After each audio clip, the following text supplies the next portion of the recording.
Aleluya, gloria a Dios. Bendito sea el Señor.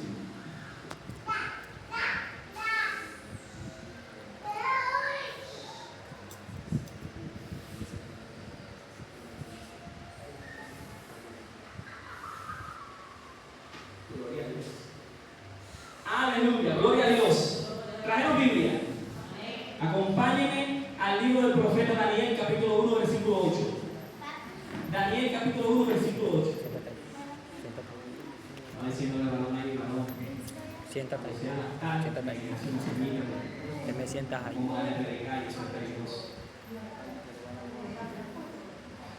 Después se me olvida ahora y predico a las 9. Aleluya, gloria a Dios.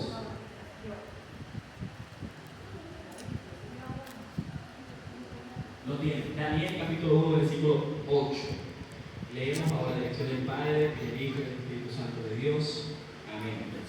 Y Daniel propuso en su corazón no contaminarse con la porción de la comida del rey, ni con el vino que él bebía. Pidió, por tanto, al jefe de los eunucos que no se le obligase a contaminarse. Padre, en el nombre de Jesús, te damos gracias. Bendecimos tu nombre una vez más y presentamos esta tu palabra, amado Espíritu Santo de Dios, para que seas tú, amado Rey de Reyes y Señor de Señores, enseñándonos en esta noche.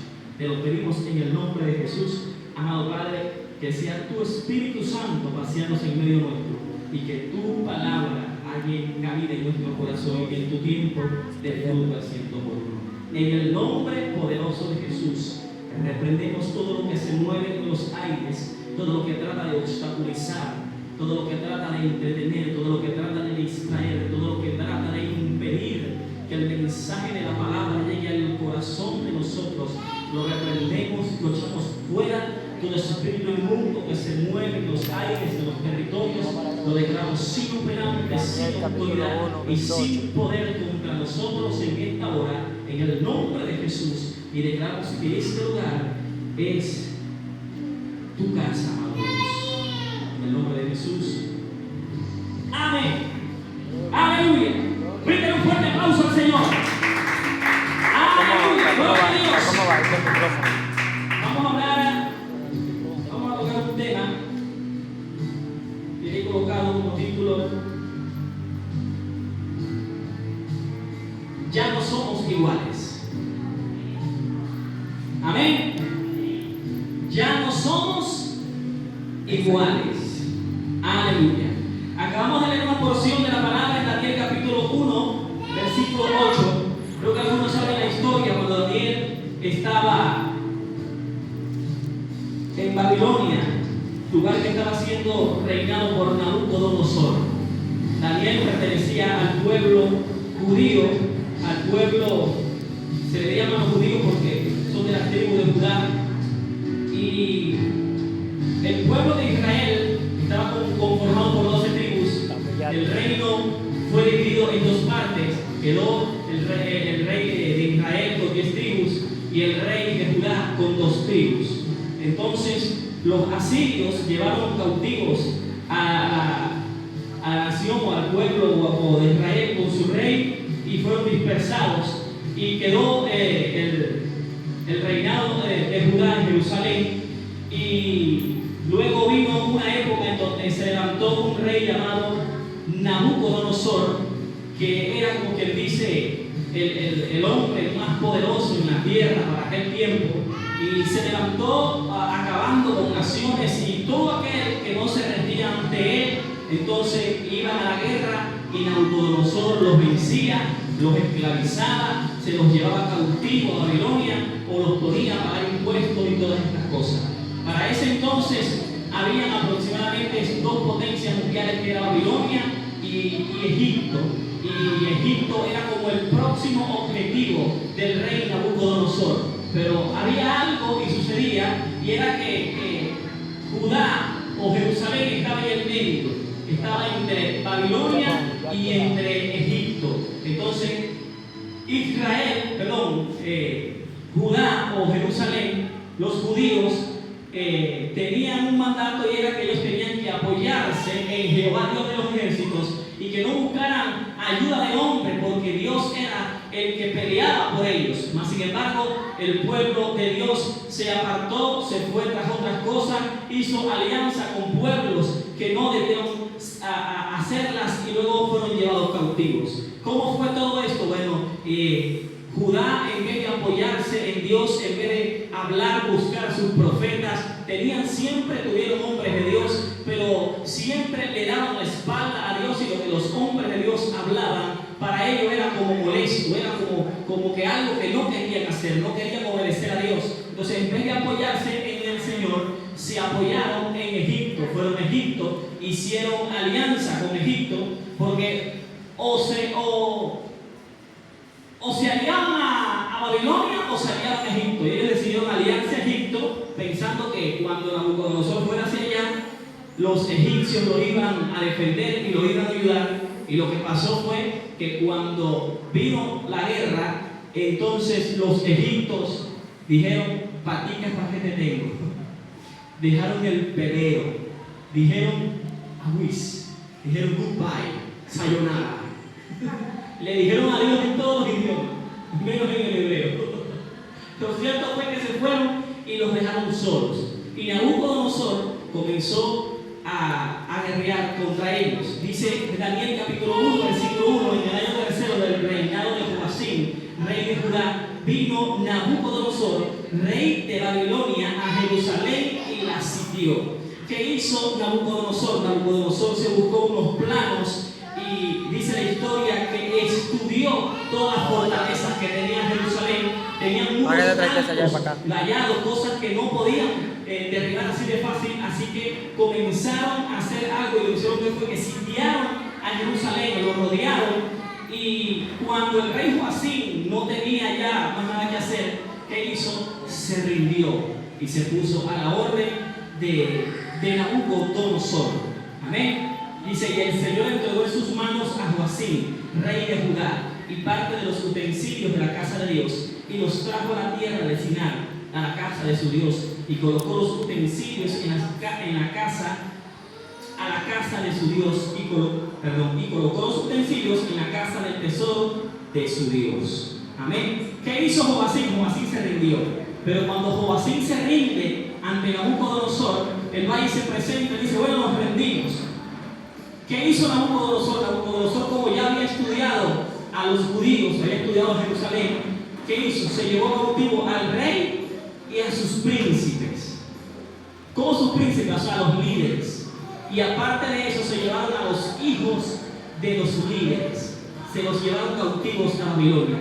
Fueron llevando poco a poco. Luego se quedaron los hombres de guerra. Lo fueron quitando en todo lo que confiaba. El pueblo judío se lo fueron llevando. Lo único que dejaron en esa ciudad de Jerusalén fueron la gente simple.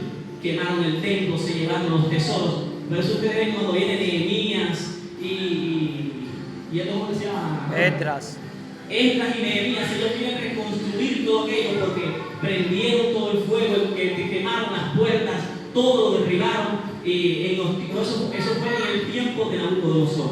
Tuvieron que hacer varios viajes para trasladar todo el oro que tenía el templo de los judíos en Jerusalén. Se lo llevaron todo, y después que se llevaron todo, lo prendieron en candela. ¿Por qué les digo todo esto? Porque dentro de los hijos de los líderes que se llevó Nabucodonosor para Babilonia estaban 4 jóvenes. ¿Quiénes eran? Daniel, Ananías, Misael y Azarías. Dice el versículo 5: y les señaló el rey ración para cada día de la provisión de la comida del rey y del vino que él pedía, y que los criase 3 años, para que al fin de ellos se presentasen delante del rey. Entre estos estaban Daniel, Ananías, Misael y Azarías, de los hijos de Judá. A estos el jefe de los eunucos puso nombres. Puso a Daniel, Belsasar, a Ananías, Sadrach, a Misael, Mesac, y a Azarías, Abed-nego. ¿Por qué le ponen estos nombres? Estos eran nombres de dioses paganos. Ellos siempre siempre que se llevaba a alguien cautivo, le cambiaban el nombre y le colocaban el nombre de un dios pagano. Entre ellos están estos 4 jóvenes, quienes eran Daniel y los otros 3. Nosotros los conocemos como Sadrach, Mesach y Abednego, pero eran Daniel, Ananías, Misael y Azarías. ¿Qué era lo que quería el rey de Babilonia al llevarse no solamente al rey, a los líderes, a los hombres de guerra, sino ellos tenían uno de los planes de ellos era llevarse a los príncipes? ¿Quiénes eran los príncipes? Los hijos de los líderes. ¿Para qué? ¿Qué querían hacer? Querían llevárselos hasta allá y primero cambiarles el nombre, que de hecho lo hicieron. Lo segundo que buscaron de hacer era que todos estos jóvenes, todos estos niños que estaban creciendo con la ley que desde los 5 años le colocaban un tutor, le colocaban un maestro de la ley para que les enseñara a los hijos de los principales. Desde los 5 años les comenzaban a enseñar la ley y por eso ellos crecían defendiendo la ley de Jehová. Entonces, ¿qué hizo el rey Nabucodonosor? Se los llevó para allá y ordenó que a estos se les enseñaran las letras de Babilonia, se les enseñaran la cultura, le cambiaron los nombres. ¿Y qué estaban buscando? ¿Qué era lo que estaban buscando? Que el pueblo judío a futuro no tuviera una generación que se levantara a pelear por sus raíces, por la secta antigua. Amén. ¿No se les parece algo como el enemigo siempre, una de las partes que más ataca dentro de la iglesia es a la juventud, a los jóvenes? Siempre está tratando de ver cómo hace para arrastrarlos otra vez al mundo. Desde que uno llega a la iglesia no es una lucha, es una batalla. Desde que uno llega a la congregación, pero sobre todo si uno está en la etapa de la juventud, siempre hay algo en el mundo que está tratando de alejarte de Dios. Siempre, mire, por más de Dios que seamos, siempre hay algo en el mundo que está tratando de alejarte de Dios. ¿Por qué? Porque Satanás no quiere que el evangelio tenga futuros líderes. Quiere arrastrarnos a las costumbres del mundo para que en un futuro nosotros no seamos los futuros líderes que vamos a predicar la salvación que solo Cristo tiene. Y eso estaba haciendo Nabucodonosor. Se llevó a los jóvenes hasta aquel lugar, pero estos jóvenes estaban cimentados en la ley, habían sido bien enseñados. De hecho, por eso comenzamos leyendo Daniel capítulo 1 versículo 8. Dice: y Daniel propuso en su corazón no contaminarse con la porción de la comida del rey, ni con el vino que él bebía. Pidió por tanto al jefe de los eunucos que no se le obligase a contaminarse. Amén. El mundo siempre va a tratar de obligar a que uno se contamine. Y yo, cuando comencé en el Señor, siempre digo esto, comencé a trabajar siempre cerca de los hermanos y siempre estaba trabajando con hermanos. Pero hubo un momento en donde no tenía empleo y mi esposa había quedado embarazada de su bien y no tenía empleo, hermano. Y no hay nada más incómodo y difícil, hermano, que uno esté en esos tiempos, no tenga empleo y tampoco tenga casa. Se pone la cosa pesada. Y entonces yo digo: bueno, tengo que trabajar en lo que salga. Es lo primero que uno piensa. No ha salido nada, pero lo que salga hay que agarrarlo. Estamos pegados. Gloria a Dios. Entonces salió un empleo. Y el empleo era que había que llevar una hoja de vida para hacer unos cursos, unos talleres, para hacer algo de recreación, que era trabajar con los niños de una empresa allá en Venezuela. Entonces, ¿qué pasa? Que primero uno hacía los talleres y los cursos y de ahí escogían quiénes quedaban. Pero el pago era bueno, hermano. Era como si pagaran ahora mismo semanal, como si pagaran 600,000, hermano. 600,000 pesos semanal, hermano. Ay, papá. Hermano, y yo me anoté aquí, hermano, desde que yo llegué a esos cursos, hermano, fue una lucha. Porque uno está acostumbrado, hermano, está en la iglesia. Y uno llega allá, hermano, y los coordinadores no ponían ni una alabanza. Pura música de la boca, hermano. Y había un grupo en ese tiempo que estaba pegado, que cantaba reggaetón, que se llamaba Plan B, que no vamos a cantar canciones porque no las sabemos. Pero hermano, por eso era una lucha, ¿no?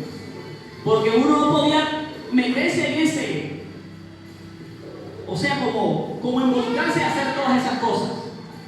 Mas sin embargo, yo desde el primer día llegué y dije, o sea que siempre el primer día es para presentarse. Pasen al frente, preséntense, con su nombre, como es usted, donde viene y cuántos años tiene. Preséntense. Y pasé, mi nombre es Javier Espinosa, 10 años, estaba jovencito yo. No tanto como ahora estoy más joven.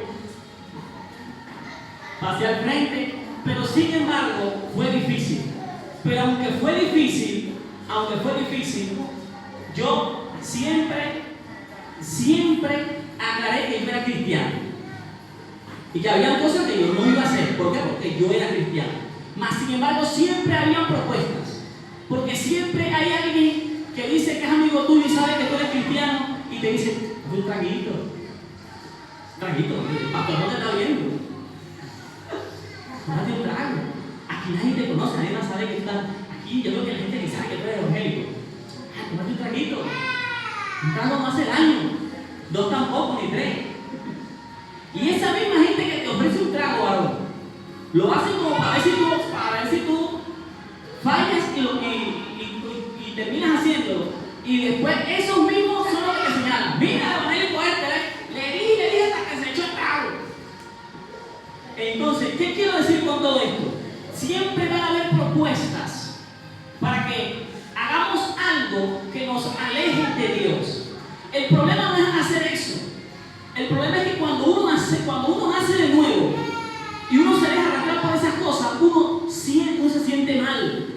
El que no ha nacido de nuevo puede pecar y no siente nada. Pero cuando uno ha conocido al Señor, y aunque uno no es el evangélico más santo, ni el evangélico más perfecto, ni el que se sabe toda la Biblia, ni el que más ora, ni el que más ayuna, estamos bien lejos de ser eso. Aún así, como tenemos al Espíritu Santo, cuando le fallamos a Dios nos sentimos mal. Cuando le fallamos a Dios y nuestro nombre está escrito en el libro de la vida, nosotros nos sentimos mal. Y como jóvenes es más difícil, porque una cosa es fallar y levantarse, hermano. Mire, hermano, no le dan ganas ni de orar. Uno dice, ¿para qué voy a orar? Si ya Dios no me va a perdonar.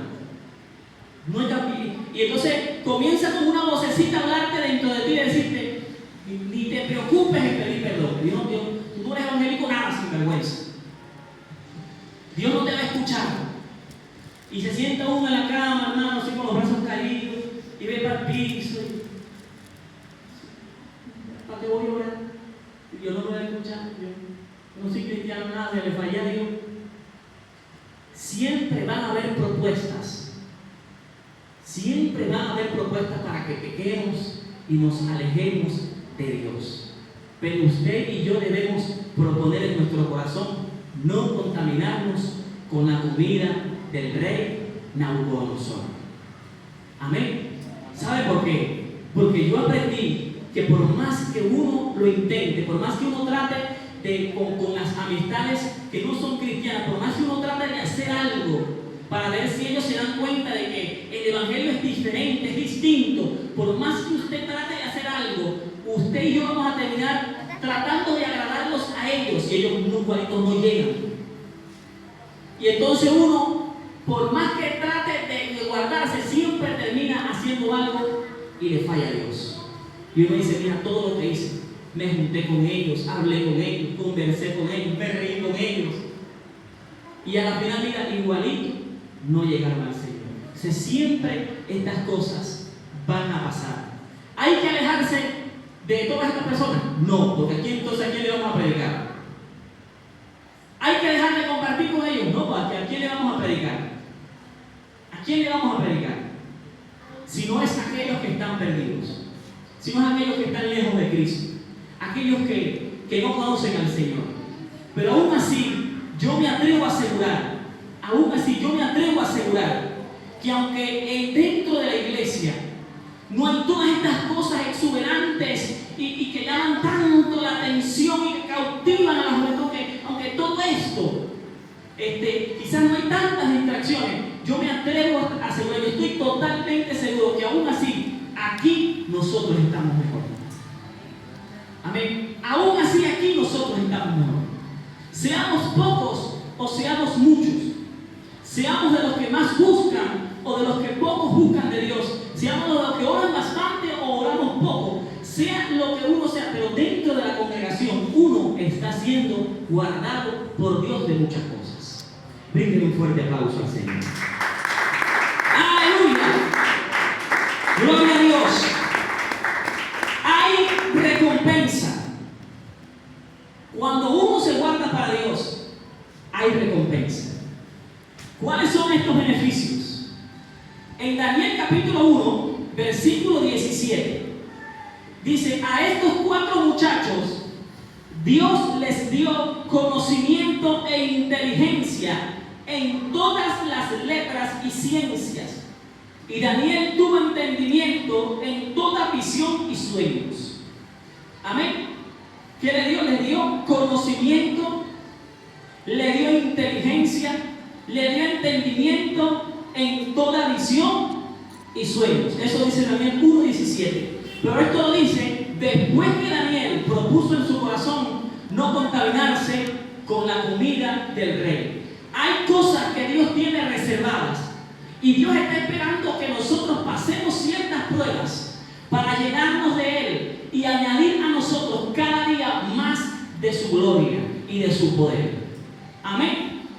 Entonces vamos a tener que pasar por diversos tipos de pruebas, diversos tipos de circunstancias, tentaciones que van a venir, que después que nosotros pasemos eso, entonces vendrá algo mayor y más poderoso. Amén. Satanás se le presenta a Jesús y le dice, si eres hijo de Dios, convierte la piedra en pan. Jesús lo podía hacer, sí, tenía poder para hacerlo. Ahora, Satanás lo tentó por allí, Jesús no cayó, lo volvió a tentar, lánzate de aquí, no se lanzó. Después, le dice, si postrado me adorares, te daré todos estos reinos, porque a mí me fueron entregados. Yo imagino que el Señor pensó, no lo dice la Biblia, yo imagino que el Señor pensó, si el diablo me está ofreciendo todo esto para que yo caiga, ¿qué será lo que le va a dar Dios si yo no fallo? ¿Cierto? Si el enemigo me está ofreciendo todas las cosas que me está ofreciendo para que yo le falle a Dios, entonces, como lo que tiene Dios es más grande y más poderoso, ¿qué será eso que Dios me va a dar si yo me guardo para Él? ¿No han pensado eso? Porque el enemigo a veces quiere atacarlo a uno. ¿Por qué? Porque si uno le falla a Dios y uno peca, entonces uno no puede predicar, uno no puede adorar, uno se desanima, uno se siente mal con Dios y entonces uno empieza a alejarse del llamado que Dios le ha hecho. Entonces, si uno no falla y si uno no peca, ¿qué es lo que Dios va a hacer con nosotros? ¿No creen ustedes que Dios va a hacer mayores cosas? Amén. Con cada uno de nosotros. Si el enemigo le da fama a jóvenes que alcanzan multitudes y el enemigo lo que los está engañando con una falsa paz y una falsa felicidad para que sus almas se pierdan, Dios, que es más grande, más fuerte y más poderoso, ¿no creen ustedes que lo que puede hacer con nosotros es mayor en gloria? Amén. Amén. Usted anda, hoy lo está hablando con el hermano David. Mi hermano, hay un hombre que se llama Benito, pero artísticamente le dicen Bad Bunny. Y este varón comenzó cantando en la iglesia. Desde los 3 años pertenecía a un grupo de niños y cantaba, que pertenecía a un coro de la iglesia. Y ahora mire dónde está. ¿Qué hizo el enemigo? Le fue ofreciendo, le fue llevando, y mire dónde está. Si se hubiese quedado en Cristo, quizás no lo conociera tanta gente, pero lo conocieran allá arriba. Amén. De repente aquí en Atovíos a uno ni lo conocen, pero nuestro nombre está escrito en el libro de la Biblia. Amén. Y eso es más que suficiente. Yo hoy les puedo asegurar que no hay nada No hay nada, absolutamente nada, que el enemigo nos pueda ofrecer que sea mayor que lo que Dios tiene reservado para cada uno de nosotros. Bríndele un fuerte aplauso al Señor. ¡Aleluya! ¡Gloria a Dios! Hay una parte en la Biblia, está en Isaías.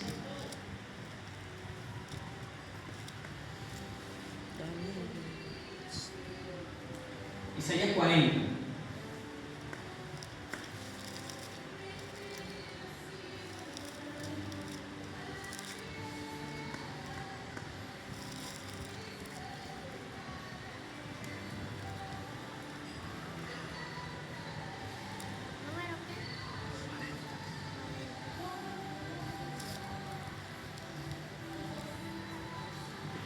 Isaías 40:30. Hermano que canta chapete, siempre Isaías 40:30. Este es Isaías 40:30. Dice: los muchachos se fatigan y se cansan, los jóvenes flaquean y caen, pero los que esperan a Jehová tendrán nuevas fuerzas, levantarán alas como las águilas, correrán y no se cansarán, caminarán y no se fatigarán. Amén. ¿Qué va a pasar con el joven? El joven siempre va a tener ciertas debilidades que lo van a hacer que se sienta fatigado y que se canse, que flaquee y que caiga. ¿Por qué? Porque el joven hay muchas distracciones, hay muchas cosas que llaman la atención, cosas que no tiene, cosas que no ha probado. ¿Saben qué es tremendo, hermano? Tremendo. Por lo menos el joven que es criado en el Evangelio. Es tremendo. Aquí en duda. Yo no fui criado en el Evangelio, pero cuando llegué al Señor, recuerdo que el pastor siempre donde llegábamos me presentaba como su hijo. La gente siempre me veía raro, porque el pastor Cheo blanco y yo negrito. Los amigos de trabajo le acercaban y le decían: Ascanio, tú nunca nos contaste esto. Te lo tenías guardado. Bendito sea Dios. Entonces, ¿sabe por qué es difícil? Porque siempre hay como una persecución contra el hijo del cristiano. Tu papá es cristiano, ya que tú vas a la iglesia, siempre hay algo que lo está persiguiendo. Entonces, el que es criado en el Evangelio tiene como una carga que lo persigue, una carga que llevar, que es que como es el hijo del cristiano, no puede molestarse, no puede reaccionar mal, no puede hablar, no puede decir cosas que a los otros le molesten, nada. Tiene que ser el más de todos lados. Amén. Entonces a donde uno llega tiene que comportarse. Dios le bendiga. Buenas tardes. Entonces eso es como, hay jóvenes que sienten esa carga y es como una incomodidad para ellos. Y el enemigo se aprovecha aún de eso. Por eso es que hay muchos jóvenes, hijos de cristianos, hermano, que cuando llegan a la edad de la adolescencia se apartan del Señor, se alejan. Lo más difícil que tenemos nosotros los cristianos es formar a nuestros hijos y llegar hasta la meta de que ellos crezcan sirviéndole al Señor. ¿Por qué? Porque no es fácil. No es fácil. Los hijos de los pastores ni se digan. Eso les arrancan el pellejo. Los hijos de los cristianos llevan del culto, pero los hijos de los pastores la tienen más difícil todavía. Mira le llaman, si son varones dicen pastorcitos. Y si son hermanas dicen pastorcitas. Mira la pastorcita. Mira la pastorita. Mírala. Mira los TikTok que están subiendo. Todas esas cosas pasan. Entonces el joven siente como una presión hasta que se fatiga, se cansa, flaquea y cae. Amén. Pero yo estoy seguro, créanme, yo estoy seguro que lo que Dios tiene reservado para todos los jóvenes que están siendo guardados dentro de la iglesia siempre será mayor. Amén. Yo siempre le digo a los muchachos con los que hablo, ustedes nunca verán en la noticia muerto joven de 17 años saliendo de una vigilia, muerto adolescente de 15 años que andaban buscando, lo estaban esperando que saliera de un ayuno, saliendo de un culto de escuela dominical, muerto joven de 25 5 años balazo. Esas noticias no van a salir. ¿Cierto? Esas cosas no van a pasar. Salió borracho y embriagado de un culto de gloria y así manejó y se estrelló. Eso no va a pasar. Amén. Quiere decir que aquí nosotros estamos verdaderamente siendo guardados por el poder de Dios. Amén. Allá afuera no hay garantía. Yo viví en un barrio en donde yo no era un joven dañado y aún así yo no tenía la seguridad de que iba a llegar viejo. Porque viví en un barrio en donde, aunque yo no me metía en problemas, pero si los que vivían en el sector mío se metían en problemas con otro sector, entonces uno no podía caminar por allá, ellos no podían caminar por acá. Y habían matado a varios jóvenes así. Y uno decía, ay, ¿de qué sirve entonces ese sano? Y el joven cristiano a veces dice, ay, ¿de qué sirve ser cristiano? ¿De qué sirve guardarse tanto para Dios? Si los demás tienen mejores cosas que yo.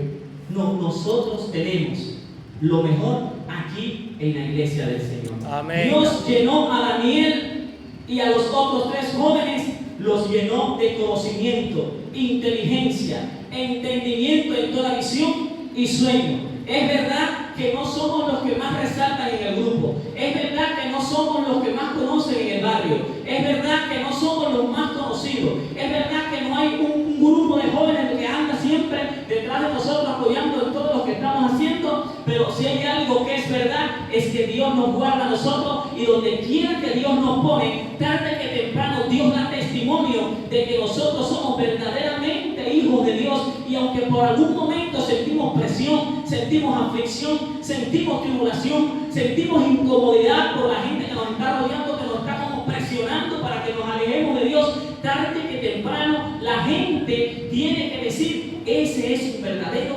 cristiano. Bríndeselo fuerte a Dios. ¡Aleluya! ¡Gloria a Dios! No se deje presionar por el mundo, que el mundo y sus deseos pasan.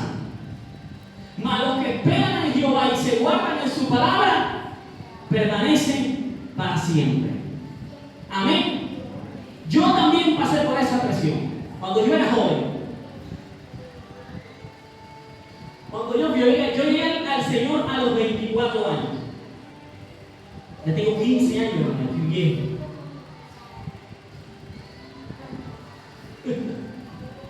Yo me he disfrutado de este camino. Yo me he gozado en el Evangelio. Yo me disfruto cada día en el Señor. Y aunque a veces estoy triste y no se me nota, yo sí estoy triste y no se me nota. Y yo se está por dentro. Pero no se me nota porque ¿qué culpa tiene Dios que las cosas me salgan mal? ¿Qué culpa tiene Dios que yo tome malas decisiones? ¿Qué culpa tiene el Señor? ¿Por qué me tengo que alejar de Dios? Porque las cosas no me salgan bien. Si a la gente se le mete al diablo, ¿por qué Dios tiene que pagar los platos rotos? Yo voy más para la iglesia. ¿Por qué, hermanos? Cuando alguien te hace un daño y lo hace a propósito, tú dices, a esa persona no le voy a hablar más, se metió conmigo. Y yo, para evitar problemas, mejor no le hablo. Nosotros le quitamos el hambre a Dios. Cuando nos va mal, dejamos de orar. Cuando nos va mal, dejamos de leer la Biblia. Cuando nos va mal, nos alejamos de Dios. ¿Qué culpa tiene Dios? Le estaba diciendo lo que era el hermano Anthony. Hermano, yo a veces discutía con Yura y salíamos en discusión. Y yo le decía, apúrate, vamos a terminar de discutir que van a ser las 7, el culto va a empezar.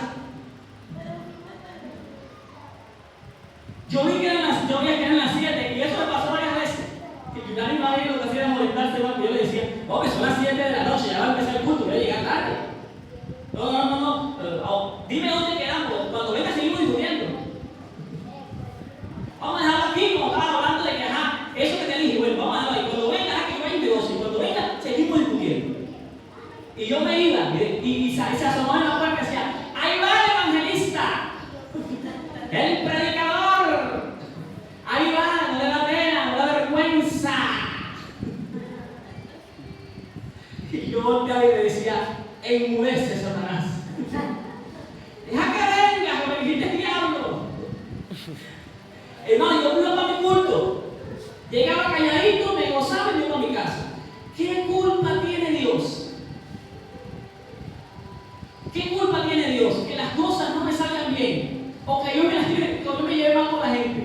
Dios no tiene la culpa. Si a Él es el que voy a buscar para que me ayude a cambiar. Si soy yo el que está mal, tengo que buscar a Dios para que me ayude a cambiar. Si son los demás, tengo que buscar a Dios para que orar por ellos para que ellos nos ayuden a cambiar. ¿O no? Eso es lo que predicamos. Predicamos un Cristo que cambia, que transforma, que hace que las personas sean mejores cada día. Pero si nos vamos a alejar de Él cada vez que las cosas nos salgan mal, entonces verdaderamente estamos mal. O sea, siempre el mundo va a tratar de hacer todo eso. Y a uno le va a tocar pasar por todo este tipo de pruebas, de presión, de tribulación. Pero cuando uno permanece en el Señor, tarde que temprano llega la recompensa. Amén. Tarde que temprano, todo el esfuerzo que uno hace para servirle a Dios siendo joven, tarde que temprano Dios lo recompensa. Amén. Porque Dios no es un Dios injusto. Dios es un Dios justo y que recompensa a cada uno según su obra. Si uno se guarda para el Señor tarde que temprano lo recompensa. Y aunque a uno hoy le falten cosas, entonces luego viene un tiempo en donde lo que antes le faltaba, luego le sobra. Amén. Amén. Por eso si estamos pasando por pruebas, por tribulaciones, por dificultades, aguantemos, porque toda prueba es pasajera. Pero Dios es eterno y es poderoso. Brinden un fuerte aplauso al Señor. Aleluya. Mi consejo esta noche es: no te contamines. No te contamines con la comida del rey de Babilonia. Si usted voltea hacia atrás y ve cómo es la vida, hubo un tiempo en donde yo me sentí cansado y estaba descarriado. Dice, no, Antonio, me voy a descargar como por 7 días. Me encierro, que nadie se dé cuenta que ya voy a la iglesia y salgo como a los 8 o 10 días, salgo sin Biblia por ahí, salgo con mi camisa por fuera otra vez, me dejo que sea el pelo otra vez por aquí, y ya nadie se da cuenta y nadie me dice nada. Pero cuando empecé a ver la vida que estaban llevando los otros jóvenes que fueron formados conmigo y que se habían apartado, y yo empecé a ver, Dios como que me permitió ver la vida que iba a llevar si yo me descarriaba. Y yo dije, no, ¿qué va a dejar? Aquí la cosa está ruda, pero está mejor que allá afuera. Yo dije, aquí pasando difícil, pero difícil la voy a ver si me aparto del Señor. Y así como fluyen los versículos, hermano, así como fluye la Biblia, los versículos, cuando uno está ministrando y está predicando, así también me fluyen los versículos. Juan 15:5, separado de mí, nada podéis hacer. Dios santo. Y no me aparté del Señor. Y no ha sido fácil. Ya voy para 16 años en el camino del Señor. No ha sido fácil. He tenido días tristes, he tenido días alegres, he tenido días buenos, he tenido días malos. En el camino del Señor, mi papá murió, mi esposa Yura perdió un niño varón, me pasaron muchas cosas, pero aquí estoy firme creyendo a Dios todavía. Y sigo creyendo que no estoy en el camino más fácil, estoy en el mejor camino. Amén. Que hay muchas cosas que el mundo tiene, sí, pero eso llega, pero es pasajero. En un ratito y después viene un vacío que no tienes cómo llenarlo. En cambio aquí, aunque a veces uno la tiene difícil en el Señor, uno se arrodilla, hermano, y cuando uno siente la presencia de Dios, uno siente que tiene más fuerza que Sansón. Amén. Que el hermano se ríe. Cuando uno siente la presencia de Dios, uno sabe cómo puede aguantar las pruebas que está pasando y las que vienen. Amén. Amén. Bríndale un fuerte aplauso a Dios. El consejo esta noche es: ya no eres igual. Somos diferentes. No estamos en el camino más fácil, pero estamos en el mejor camino. Si usted está amable, por favor, colóquese de pie.